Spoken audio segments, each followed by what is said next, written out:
विदेश से आए हुए खतरनाक हथियार और खतरनाक गन्स को वहां जमा किया है, क्योंकि किसी को भी उस हवेली पर शक नहीं होगा। यह सारा खतरनाक सामान वहां जमा किया गया है हिंदुस्तान की मौजूदा सरकार का तख्ता उलटने के लिए। समझ गया सर। इसलिए इसका इस्तेमाल हमें बहुत सोच समझ के करना होगा। इस देश को एक बार फिर से गुलाम बनाने के लिए सबसे पहले हमें इसकी करेंसी को तबाह करना होगा। इस काम के लिए हमें कई एजेंट्स मुकर्रर करने होंगे, कुछ पुलिस ऑफिसर्स, कुछ रिटायर्ड फौजी, कुछ वकील और जज इस काम के लिए बहुत मुनासिब होंगे। जब भी तुम ढूंढने निकलोगे तो इस देश में तुम्हें कई मीर जाफर और कई राजा जयचंद मिलेंगे। वैसे भी इस देश में इतनी बेकारी, इतनी भुखमरी है कि किसी भी नौजवान को नोट देकर उसके हाथ में भरी हुई बंदूक थमा दो। धिक्कार है, धिक्कार है, धिक्कार है, धिक्कार है उन लोगों पर जिनके पास रहने को घर नहीं, खाने को अनाज नहीं, पहनने को कपड़ा नहीं। धिक्कार है उन लोगों पर जो स्वार्थी नेताओं के बहकावे में आकर धर्म और मजहब के नाम पर फसाद बर्पा करते हैं। सत्य और अहिंसा के इस देश में फसादियों और उग्रवादियों जैसे सांपों को हथेली में बिठाकर दूध पिलाते हैं। धिक्कार है उन लोगों पर जो भारत मां के टुकड़े टुकड़े करके कबीलों और प्रांतों में बांट देना चाहते हैं। धिक्कार है, धिक्कार है। क्या बकबक कर रहा है? आज 15 अगस्त है, सारा देश शहीदों की मजारों पर दिए जला रहा है और तुम अंधे अकल के गधे और घोड़े बेचकर सो रहे हो। जागो कमबख्तो, देश को आजाद हुए 46 साल हो चुके हैं। हम जा रहे हैं बाबूजी। वो तो मैं भी देख रहा हूँ, मगर किया क्या? मगर बाबूजी मैं तो हवलदार हूँ और क्या नहीं किया मैंने। रिश्वत ली, शरीफों को डंडे मारे, गुंडों को सलाम किया और हफ्ता ले लेकर इतने पैसे इकट्ठे कर लिए कि आपके मरने के बाद आपकी चिता को चंदन की लकड़ी से आग लगा सकते और हर साल देसी घी के पकवान बनाकर आपका श्राद्ध कर सकते हैं। बेईमान कपूतो, कुत्ता अगर टांग उठाता है तो ऊंची जगह गीली करता है और तुम हाथ उठाते हो तो रिश्वत जैसी निजी चीज उठाते हो। तू है लानत है तुम पर। बावजूद तो इसकी कहानी है, ये पुलिसिया है। मैं तो पेट्रोल पंप पे काम करता हूँ जी। मुझे पता है वहाँ पैसे की लालच में लोग किस तरह डीजल में घासलेट मिलाकर मैं अपना फर्ज निभाते हैं। लेकिन बाबूजी कोई एक ऐसी जगह है जहाँ पर बेईमानी ना होती हो? है ऐसी जगह है जहाँ बेईमानी नहीं होती। कौन सी? ईमानदारी। इसलिए आज के बाद बेईमानी की तो फाड़ डालूंगा। क्या? तमीज। और नंगा करके बाहर निकाल दूंगा। समझ गए? समझ गए? बाहर जाओ नंगो। नंगो हो जाओ। ये क्या करो? आप ही ने तो कहा था कि बाहर जाओ नंगो। मैंने कहा था बाहर जाओ नंगो, नंगे होके बाहर मत जाओ। हाँ इंटेलिजेंट है। सुनो जी, तुम्हारी बहन का नाम क्या है? शायद चांदनी है। वाह, ये तितली तो वाकई बहुत कलरफुल है। Excuse me. यस। आप मुझे जानती तो होंगी? जी नहीं। मेरा नाम रतन है। कॉलेज की हर लड़की मेरे ही सपने देखती है। रियली? हो सकता है, लेकिन मुझे बेहुदे सपने देखने की आदत नहीं है। जिन्हें हमारे सपने बेहुदा नजर आते हैं, हम उनके साथ बहुत बेहूदगी से पेश आते हैं। फैसला तुम्हारे हाथों है। सोचने के लिए 24 घंटे का वक्त देता हूँ। उम्मीद है काफी होगा। अरे रे, सुनिए तो, सिर्फ 2 सवालों के लिए ये 24 घंटे का सस्पेंस किस लिए? लगे हाथों जवाब भी लेते जाइए। मिस्टर रतन, पहला जवाब ये कि मैं कॉलेज में पढ़ने आती हूँ, इश्क लड़ाने नहीं। और दूसरा? और दूसरा, एनी अदर क्वेश्चन? ये थप्पड़ तुम्हें बहुत महंगा पड़ेगा। सस्ती चीजों का शौक मुझे भी नहीं है। तुम्हारे पर तो अब काटने ही पड़ेंगे। Good, very good. तुम दोनों ने बहुत अच्छा काम किया है। अभी अभी एक नौजवान ये बैग छोड़ गया है आप तक पहुंचाने के लिए। कौन था वो? सर वो तो चला गया और कह गया है कि मेरा पता ठिकाना इसके अंदर है। खोलो इसे।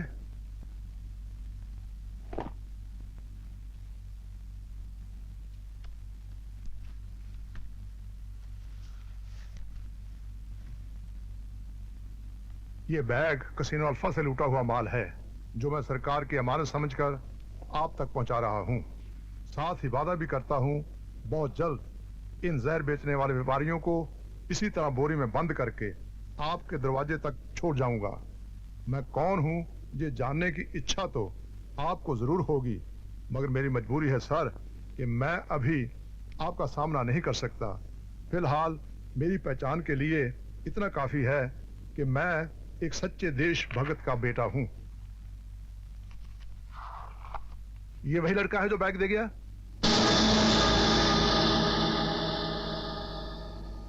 यस सर, बिल्कुल यही था। ठीक है, तुम जा सकते हो। मेरी बात ध्यान से सुनो। ये लड़का जेल से भागा हुआ मफरूर है। जेल से भागने का इल्जाम तो इस पर है, मगर ये बेगुनाह है। तुम दोनों साए की तरह इसका पीछा करो और इसके हर एक्शन की खबरों मुझे दो। तुम इसे गिरफ्तार नहीं करोगे और ना ही सिविल पुलिस के हाथों गिरफ्तार होने दोगे, क्योंकि ये वो काम कर रहा है जो पुलिस को करना चाहिए। एक बात और, जिन लोगों का माल इसने लूटा है वो बहुत खतरनाक इंटरनेशनल गैंग के मेंबर हैं। जाहिर है वो भी इसकी जान के दुश्मन बन गए होंगे। तुम लोगों ने उनसे भी इसकी हिफाजत करनी है। ठीक है, अब तुम जाओ। Okay sir. किटी डार्लिंग, चाहिए चाहिए? लो ले बच्चे, जा ऐश कर। अबे मुफ्त की ऐश करते हो, साले ग्राहक तो लेकर आया करो। हाँ लाऊंगा, जा पुट ले ऐश कर। हाय तुम, अबे तुमने तो पिछले पैसे भी नहीं दिए। अभी मेरे पास पैसे नहीं है, मैं बाद में दे दूंगा। बाद में दे दूंगा। ले ले ले ले ले, उठ जा, पर भूलना मत। नहीं, चल।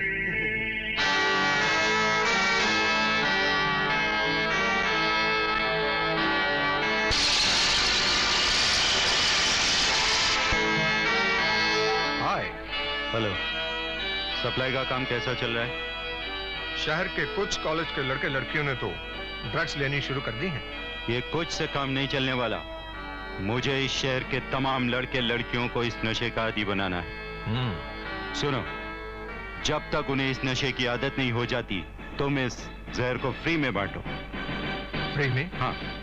इससे तो हमें बहुत नुकसान होगा बॉस। नुकसान के बाद ही हमेशा फायदा होता है रतन। एक बार उन्हें इस नशे की आदत हो गई, उसके बाद वो अपनी किताबें बेच कर भी इस नशे को खरीदें। समझे? There you got a point, boss. That's all right. Carry on. Okay.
आई से स्टॉप इट।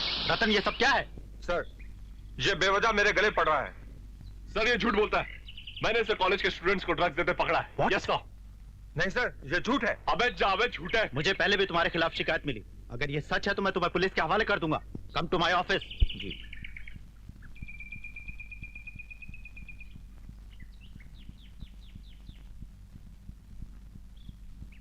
आशा, हाँ तू उस लड़के को जानती हो? हाँ, जय नाम है। क्यों? बड़ा बहादुर है। ऐसा लगता है हर गुनाह, हर बुराइयों को अपने इंसाफ के ज्वालामुखी में झोंक देना चाहता हो। मिटा देना चाहता हो हर दहशत, हर सन्नाटे को। अरे ये क्या कर रही है? देख रही हूँ दिल जगह पे है या गया के साथ। चल हट। मैं पूछती हूँ तो क्यों लोगों से लड़ता झगड़ता रहता है? माँ, मैं लोगों से नहीं, जुल्म, तशद्दुद और अन्याय से लड़ता हूँ। और ये मेरी आदत नहीं, मेरा जन्म सिद्ध अधिकार है। जब तक इस धरती पे अन्याय होता रहेगा, तेरा दूध मेरे सर के जख्म से इसी तरह खून की शक्ल में बहता रहेगा। आखिर क्यों? तेरे बाप दादा ने भी तो सच की लड़ाई लड़ी थी। उन्होंने किसका खून बहाया था? वो एक अलग दौर था माँ। तब इंसान फरिश्ता हुआ करता था और आज फरिश्तों के लिए रोता है। आज के इस युग के रहबर और रहनुमा लक्ष्मी नारायण जैसे शैतान लोग हैं जो कॉलेज के भोले भाले लड़कों की रगों में नशीली दवाएं भर देना चाहते हैं, खोखली कर देना चाहते हैं भविष्य की टहनियों को, हवाइज कर देना चाहते हैं आने वाली नस्लों को। मैं तेरे जज्बात को समझती हूँ बेटा, लेकिन मेरे इस छोटे से जख्म को देख के तेरी ममता कहाँ उठी? माँ, गांधी जी के सीने में गोलियां भर दी गई थी, ईसा को सूली पे चढ़ा दिया गया था, और मेरा बाप जो ईसा और गांधी का पुजारी था, उसके माथे पे कलंक का बोर टीका लगा दिया गया, जिसका आज तक नहीं मिटा सका, आज तक नहीं मिटा सका। चांदनी, क्या बात है डैडी? मैंने तुम्हें इसलिए बुलाया है कि तुम अब जवान हो चुकी हो, इसलिए तुम्हारी शादी। ओ डैडी, शादी शादी शादी, आखिर आप मेरे शादी के पीछे हाथ धोकर क्यों पड़े हैं? वो इसलिए कि हमारे बुजुर्गों का कहना है कि हर जवान लड़की की मंजिल उसकी शादी होती है, उसका अपना घर होता है। इसीलिए मैं तुम्हारी शादी के पीछे हाथ धो के पड़ा रहता हूँ, और जब तुम्हारी शादी हो जाएगी तो नहाने का प्रोग्राम बनाना। लेकिन मैं अभी शादी करना नहीं चाहती। तो फिर हमारी मान मर्यादा का क्या होगा? मर्यादा वक्त के साथ खुद ब खुद टूट जाती है। जमाना बदल चुका है। अब वो जमाना नहीं रहा जब लड़कियों को चूल्हा जलाने और बच्चा पैदा करने तक सीमित माना जाता था। मुझे शादी से इनकार नहीं, लेकिन हर चीज का एक वक्त होता है डैडी। बड़े बेवकूफ होते हैं वो माँ बाप जो बेटी के ढलकते पल्लू पे नजर नहीं डालते, उसकी शादी की परवाह नहीं करते, मगर मुझे परवाह है। इसीलिए मैंने तुम्हारी शादी का फैसला किया और मैं तुम्हारी शादी का तंबू तनवा के रहूंगा। समझ गई? समझ गई। क्या समझी? यही कि इतनी देर से पत्थर से सर टकरा टकरा कर मैं अपना बेवजह वक्त खराब कर रही हूँ। जीता आज तक कोई नहीं जीता।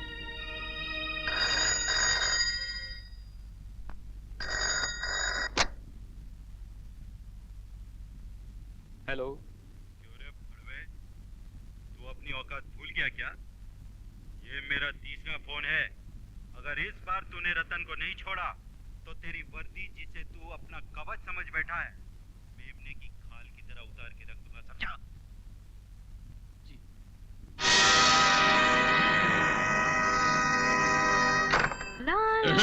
कहाँ जा रही हो? सहेली के घर। कहीं जाने की जरूरत नहीं है।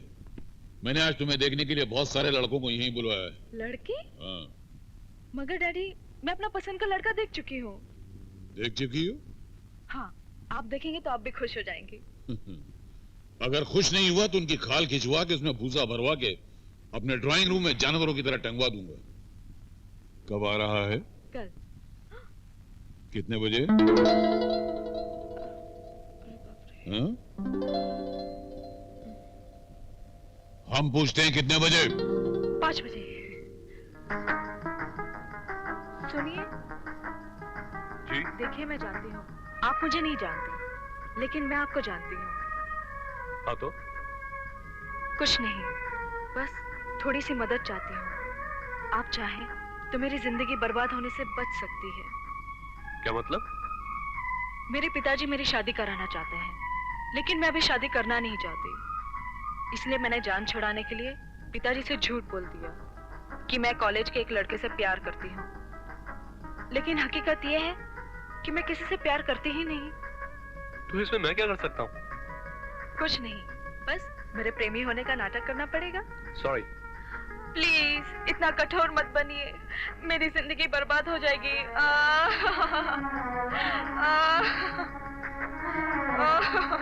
ठीक है बाबा, ठीक है, प्लीज। तो फिर कल शाम 5 बजे आपका इंतजार करूं? मेरा पता मालूम है? नहीं। मैं लाज साहब की बेटी हूँ। ठीक शाम 5 बजे, ओके? बाय। बाय। अजीब बात है, कल 5 बजे।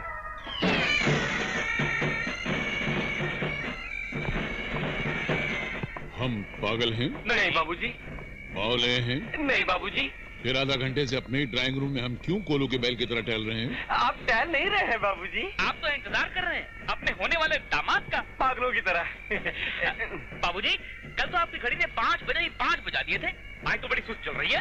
ऐसा पौने 3 बजे, वो भी आधा घंटा बाकी है। काश हमने ये घड़ी कोई चोर बाजार से नहीं खरीदी है। तो ये हमारे जर्मनी के दोस्त मिस्टर बटलर ने हमें तोहफे में दी। मिस्टर बटलर को मामूली आदमी नहीं है, हमारा पतलूनिया यार है। पतलूनिया यार? हाँ, जिस तरह हिंदुस्तान में लंगोटिया यार होता है उस तरह जर्मनी में पतलूनिया यार होता है।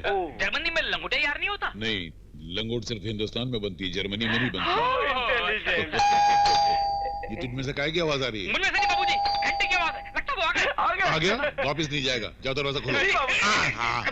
दरवाजा उतर। तुम लोग ये पट्टो, मैंने तुमको दरवाजा खोलने के लिए कहा, तुम यहाँ के कबड्डी खेलने लगे। उसको अगर पता चला कि उसके साले आधे पागल हैं, तो वो तो वहीं से भाग जाएगा। जाओ पीछे, ठहरो मैं चिपक जाऊं। हाँ जाओ। कब से बेल बजा रहा हूँ, सुनाई नहीं देता? आंखें क्या दिखा रहा है? जाके लाट साहब से कहो हम उनसे मिलने आए हैं। तुम्हारी आंखें खराब हैं? मैं ही लाट साहब हूँ। अरे मुझे माफ कर दीजिए लाट साहब, लाट साहब मुझे माफ बिल्कुल कर नहीं। जो इंसान वक्त की कदर नहीं करता, वो हमारी बेटी की कदर क्या खाक करेगा? सही कह रहे हैं आप सर, मैं कोर्ट मार्शल का हकदार हूँ। मगर मेरी लेट आने का कारण नहीं पूछेंगे आप? अवश्य पूछेंगे, क्यों लेट आए तुम? सर मैं किसी उचक्के लफंगे पाजी से मिलने तो नहीं आ रहा था। मैं तो आप जैसी महान हस्ती से मिलने आ रहा था, इसलिए 2 मिनट तो मुझे हिम्मत जुटाने में ही लग गए। सचमुच जैसा सुना था वैसा ही पाया, धन्य है। सुना था तो क्या बाहर भी हमारे चर्चे हो रहे हैं? चर्चे? अजी कहाँ मिलते हैं आप जैसे जियाला जिंदा दिल बहादुर। आपकी लाल बा कमाल पुरजमाल भाई की तत्व की ताप तो नवाब सिराजुद्दौला भी नहीं ला सकते। अरे आपको देखते ही नवाबी मतन छोड़ देते। हम बहुत खुश हुए। हाँ। ये नवाब सिराजुद्दौला थे कौन? पता नहीं, इतिहास देखना पड़ेगा। नमस्ते नमस्ते। ये कौन है? ये दोनों, ये सत्य, ये अहिंसा, अच्छा। ये मंदबुद्धि, ये आधा पागल।